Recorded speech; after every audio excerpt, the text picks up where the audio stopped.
from Sabarmati Ashram, Ahmedabad, and inaugurated the curtain raiser activities of the Azadi Ka Amrit Mahotsav, India at 75th on the 12th March 2021.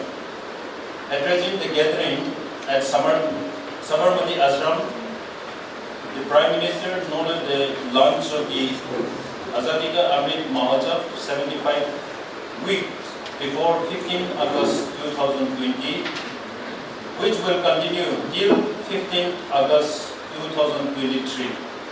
He paid homage to Mahatma Gandhi, the great personalities who laid down their lives in the freedom struggle.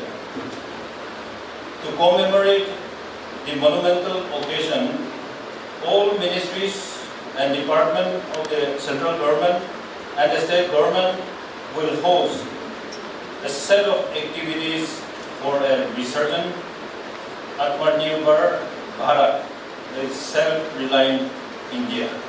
75 years of India's independence as Azadi Ka Amrit Mahotsav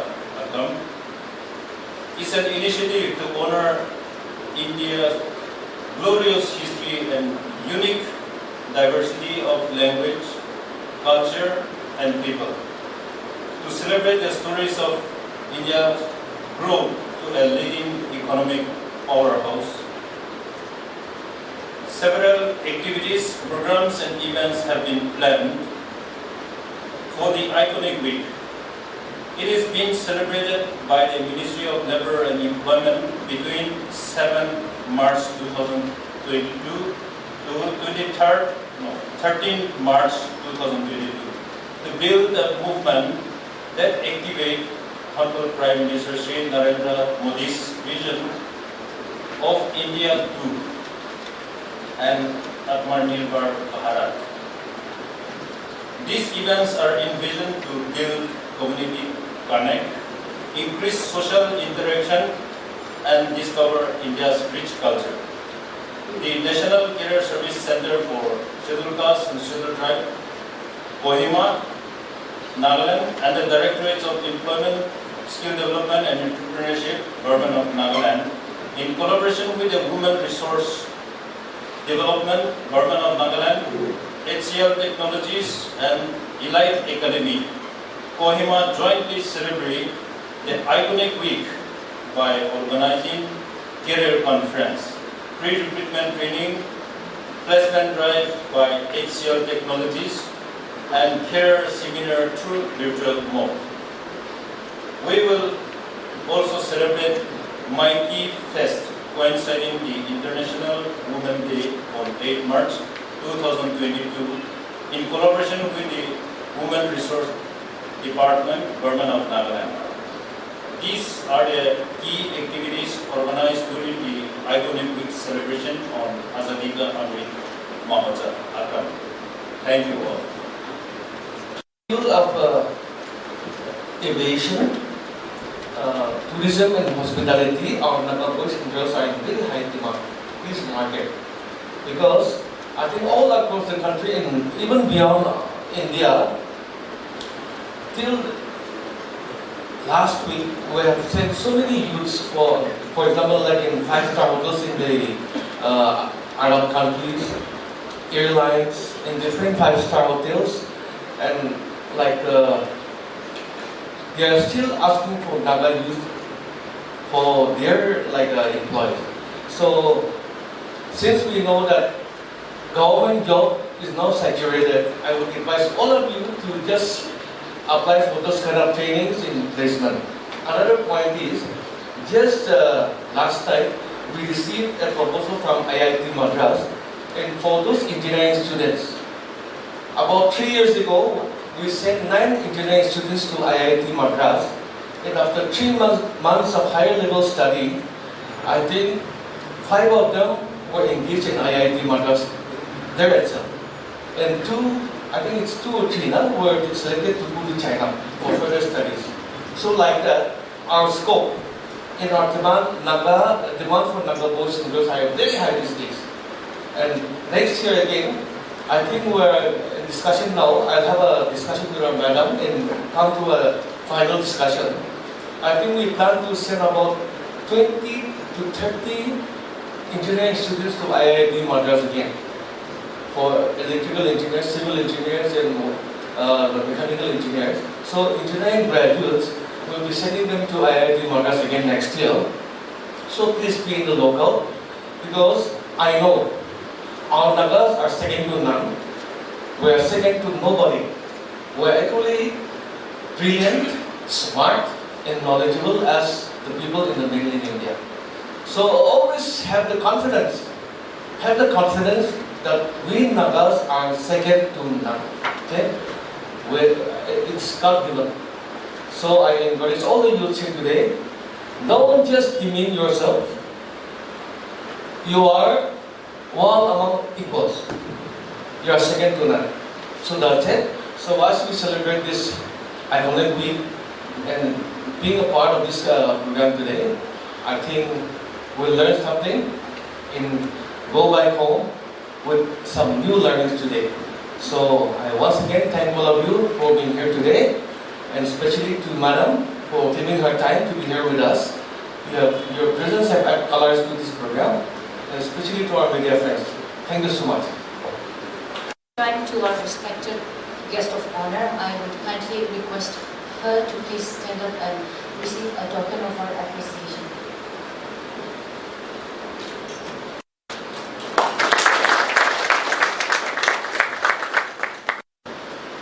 I'm very happy to take a small part in this auspicious program, which was organized by the department to observe the iconic week. This year, we as a nation celebrate 75 years of independence. 75 years of vibrant democracy and immense hard work and progress. Rising from the devastated colony of Israel Britain to the world's 6th largest economy. Given that this marks the Diamond Jubilee, India celebrates the Azadi Amrit Mahotsav, which I can briefly translate to, since I'm not a Hindi-speaking person. I may be wrong or I may be slightly off course. But according to me, this Azadi Amrit Mahotsav translates to elixir or energy of independence, to remind us of the great Indian journey of independence towards prosperity. If you could spare a few minutes of your time after this program and take a look at the Azadi Amrit official Azadi Amrit website, to fully appreciate the many unsung heroes, activities, achievements, and struggle that is contributed to the inception of Bharat as it is today. You will find that while times change, the indefatigable aspiration and determination is constant even today. In fact, I dare to say this. This is the best time to be alive. Your generation, the younger generation, witnessed the rise of the biggest revolution since Industrial Revolution, the Internet. It was your generation that ushered in the digital age. And almost overnight, the entire world became your playground. And you do not even have to leave your room for it. What I'm trying to say is that now everything, all the information is at your fingertips. Learning new skills, languages, subjects, networking, journalism, information technology, and much more is but a touch of it. The opportunities are endless. It is estimated that India's economy will only continue to grow as we are in a period of demographic dividend expected to last many years from now, allowing lakhs of youths to enter the workforce each year. Thus, I emphasize once again, this is perhaps the first time to be alive, especially in India. After all, we have most of the factors for a country to prosper. We have a relatively stable and growing economy, with perhaps many policies for government disinvestment and privatization. We live in a vibrant democracy, and we have one of the largest workforce in the world. Unfortunately, there is a weakness, as even after all these factors, India continues to experience an average of about 7% in unemployment rates, even before the pandemic. During the pandemic, the job loss was perhaps the second biggest dilemma for many, and even now, although there is a steady growth of employment, many youths are jobless,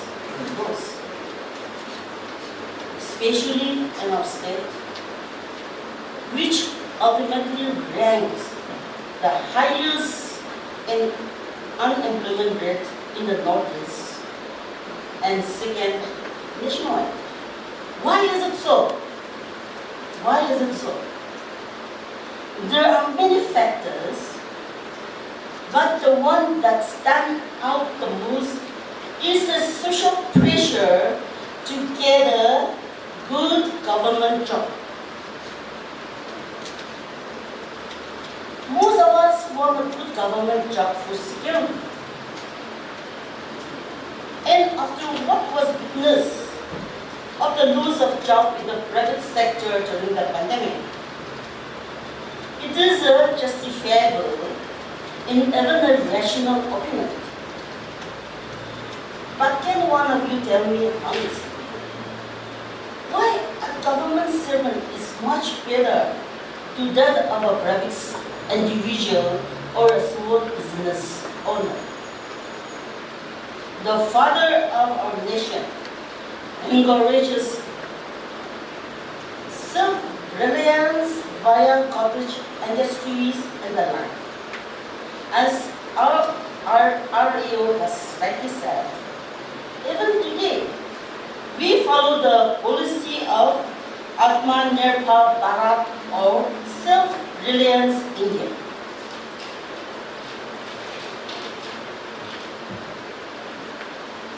Much like the many unsung heroes of the film's example, the Indian private sector too has contributed greatly to the engineering of this nation, even before it was independent, spanning far back in history. In fact, India entered the global market and grounded itself as one of the fastest economies in the world as a consequence of the partnership of the public and the private sector.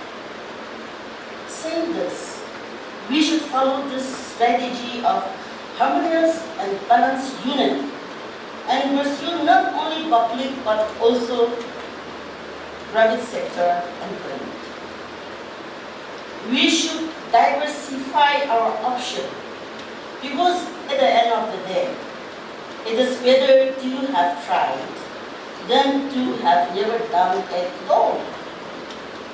Do not miss any opportunity. Be hungry for improvement and progress. In fact, be so hungry that today you thoroughly take all the opportunities graciously offered by the job placement drive by HCL Technologies. While our society tells us to go for the government jobs in India, the reality is that government jobs are definitive and highly competitive. In fact, I can say with full certainty that many youths today are prepared to apply for a job out of duty, and doing it out of interest will always yield completely different results. This is the case in Nagaland,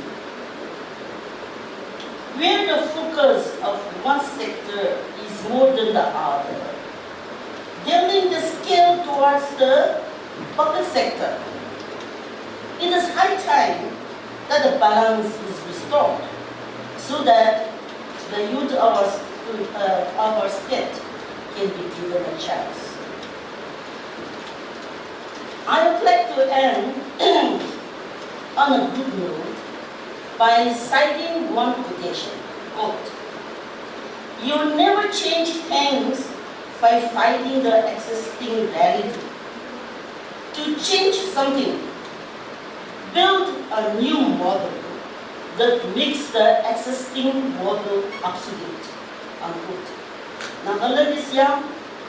Our state is yet to achieve many milestones, whether it be social, political, cultural, and especially economics. And who better to usher us into a new era of progress than you are. With that, I wish all the best in today's job placement drive. And remember that the world is for the taking, if only you dare. Thank you.